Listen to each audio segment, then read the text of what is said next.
How could you want many things if you feel whole? It feels like you already have them. And that's actually when you start to see those wonderful miracles, those synchronicities, those serendipities, those coincidences happening in a person. Those are experiences coming to them. That's the field dropping breadcrumbs saying, keep going, keep going.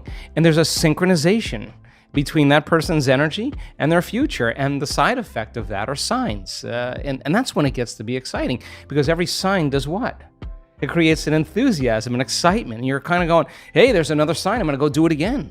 So now you're not going, oh, I have to meditate today. Oh, geez, I got to create my life. You're looking forward You're to like, oh my God, I don't want the magic to stop happening. I'm going to get into it. And every synchronicity creates that elevated emotion, and you use that energy for the next creation, and people climb out of their lives, climb out of their pasts. If a person's waiting for their wealth to feel abundance, if they're waiting for their health to feel wholeness and gratitude, if they're waiting for their new relationship to feel love, they're living by the old model of reality of cause and effect, waiting for something out there to change to make them feel better. And here, take away their lack or emptiness. But the moment the person embraces the emotion ahead of the event, if they understood what they were doing and why they were doing it, then if the environment signals the gene, and it does, and the end product of an experience in the environment is an emotion, when you embrace the emotion ahead of the experience, you're signaling the gene ahead of the environment. And if genes make proteins, and proteins are responsible for the structure and function of your body, you begin to become that very person. So it's not our wealth, it's not our health, it's not our new relationships, it's not the things we accumulate, it's who we become. Yeah. So we overcome the old self, which takes a great act of will and awareness, and we become somebody else. So then when you become it, nobody can take that away from you.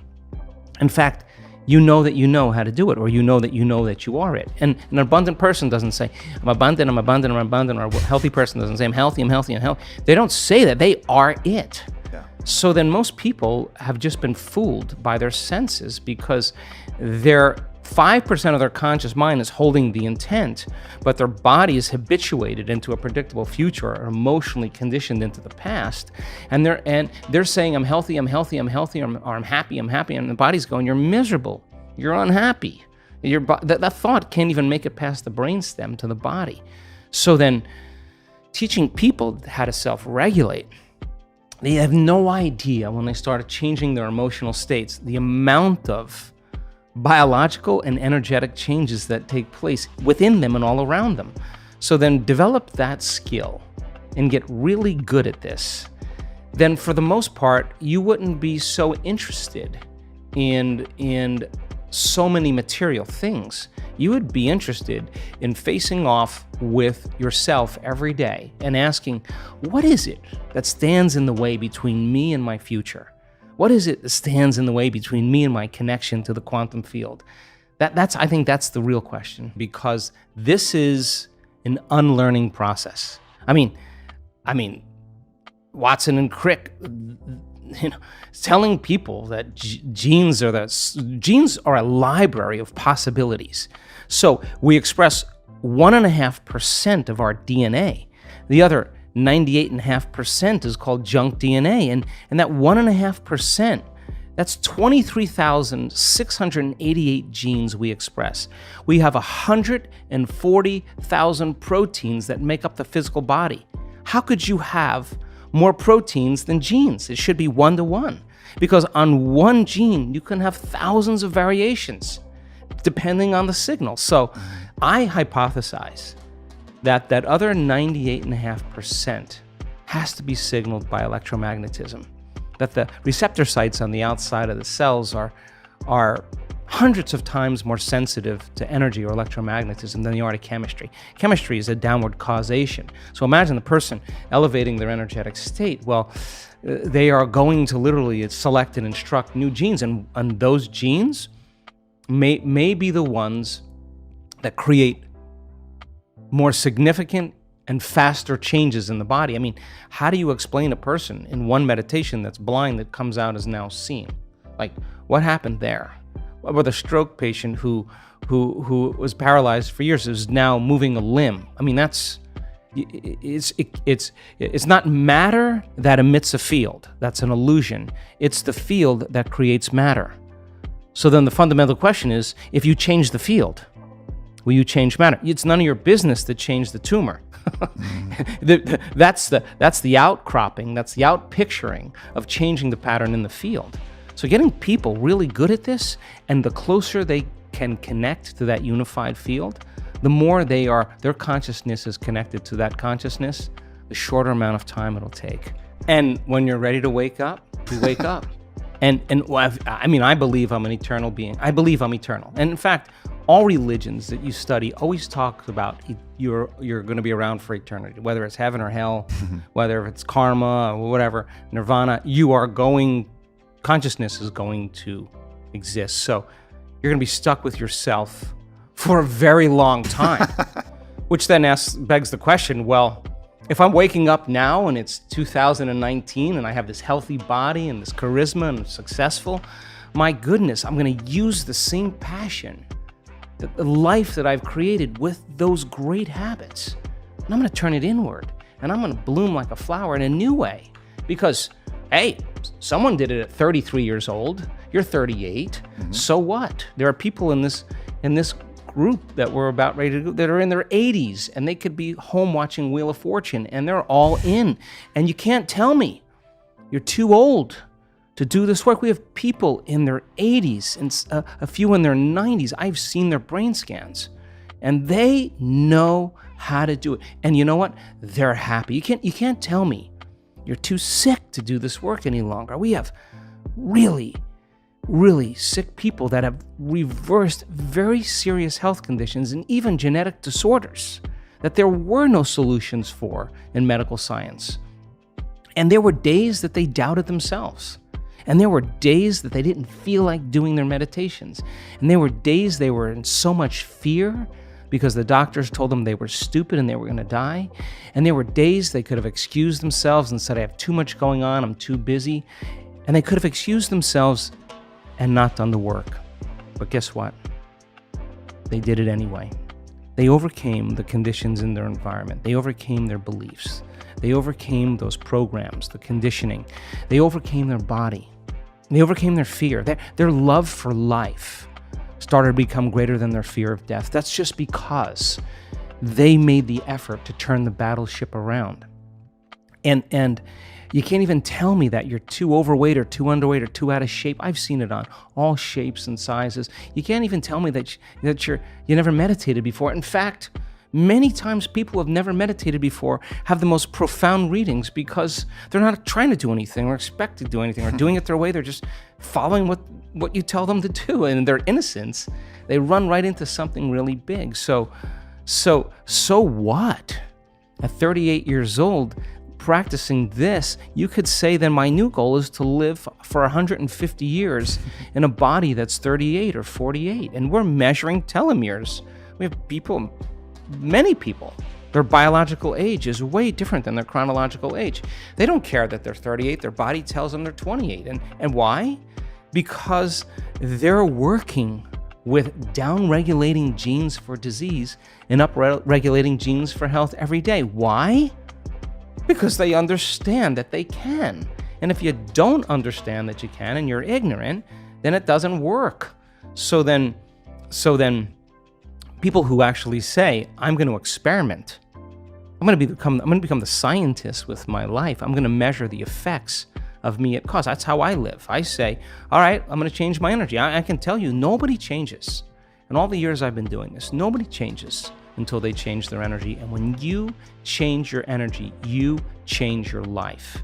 And why not every day instead of getting up and searching for your cell phone? 86% of the people that have a smartphone, the first thing they do when they wake up is they do their WhatsApp, their text, their Facebook. They take a picture of their feet, they post it on Facebook. Then they do their Instagram, take a picture of their cat, and then they link in and they check one email, the other email, they check the news, and now their attention is on everything known in their life. They reaffirm their identity, and then they go through all those routine behaviors. 95% of them, they're not even present and conscious of. There's just a group of them. Or they're remembering their problems in their past. That's how they start their day. And don't expect anything in your life to change if your environment is controlling your feelings and thoughts. And if your environment is controlling how you feel and think, and I say to you, Aubrey, why are you so upset today? Oh, well, this person is upsetting me. What you're really saying is that person is controlling your feelings and your thoughts, and that means you're a victim to your environment. So to turn that around and you start realizing your feelings and thoughts create your environment, and you start seeing the effects of you at cause, you're going to react less to the people in your life because you're going to understand that you'll be back to the victim consciousness. And when you start seeing that you're creating outcomes in your life, you're going to believe more that you're the creator of your life and less the victim of your life. And I say, the more you practice it, the better you get at it. What I'm going to do is I'm going to make my inner world more real than my outer world. And step by step, I mean, you can't get impatient doing this. You can't get frustrated doing this. You can't get resentful doing this. You can't force it or control it doing it. I've seen what happens in the brain. You're going to make your brain worse. So sooner or later, you start figuring out that isn't it. And all of a sudden, you start following the instructions. And you start going, wow, that was really easy. What was I doing up to this point? Everything but the formula. You were doing everything else but the formula, doing it your way, analytical mind telling you to quit, it's too hard, you'll never get it. Yeah, those are the exact things that are standing in the way between you and your future. And every time you become conscious that you do that and you settle back down, that's a victory. Every time your body wants to get up and check an email or check the cell phone or get up and get a cup of coffee and you settle it down, you're telling the body it's no longer the mind, that you're the mind.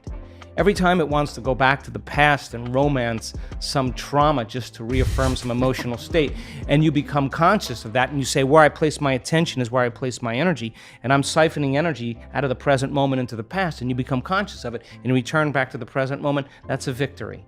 And every time you start thinking about the staff meeting at 6 o'clock or 5 o'clock in the afternoon, and that's the known, and you stop and you return back to the present moment, you're disinvesting your attention and energy out of that future, and you're making room for the unknown in your life, and that's a victory. And when your will gets greater than the program, because most people lose their free will to programs, because they are on that wheel where you could take their yesterday and lift it up and set it on their tomorrow, because they're in the habit of doing everything in a routine way. So then when they lose their free will to a program and their body, which is a habit, has become the mind, now their body's dragging them into a predictable future. And they've lost their free will to a program. And you sit down and your body is telling you, I'm going to die in this meditation. I'm going to suffocate. This is going to end. I can't. And you just keep settling it back down. Every time you do that, it's a victory. I hope you loved this amazing and inspiring speech by Dr. Joe Dispenza. I'm sure you'll be motivated to apply this advice to your life and find the courage to start making changes to step into your desired future. It's all about you. We are continuing with our daily practice of completing the inspiring quotes. In the previous video we were looking for 2 words of Dr. Joe Dispenza's quote. The quote goes like this: when you understand that change really requires becoming uncomfortable to a certain degree, and that's normal, you're leaving the known and step into... The correct answer is the unknown. So, when you understand that change really requires becoming uncomfortable to a certain degree, and that's normal, you're leaving the known and step into the unknown. Congratulations to everyone with the correct answer. This one wasn't so easy, but since I know you love Dr. Joe Dispenza, today's quote is also from Joe Dispenza. We are looking for 2 words, so the quote goes like this: you can't think greater than how? Write your answers in the comments below the video and tell me if you love this video and our new way of ending the videos. If you like this video, give your thumbs up and share it with your friends. Even if you are not sure what the correct answer is, try and guess. The first one with the correct answer is the winner. So don't forget to subscribe and hit that bell button and don't miss any of the new videos and new challenges. If you really like what we do here and want to support us, you can join our channel and our community for a symbolic fee and gain many other additional features. You can do that by clicking the join button next to the subscribe button, or you can click on the link in the description of this video. Stay good and have a great day.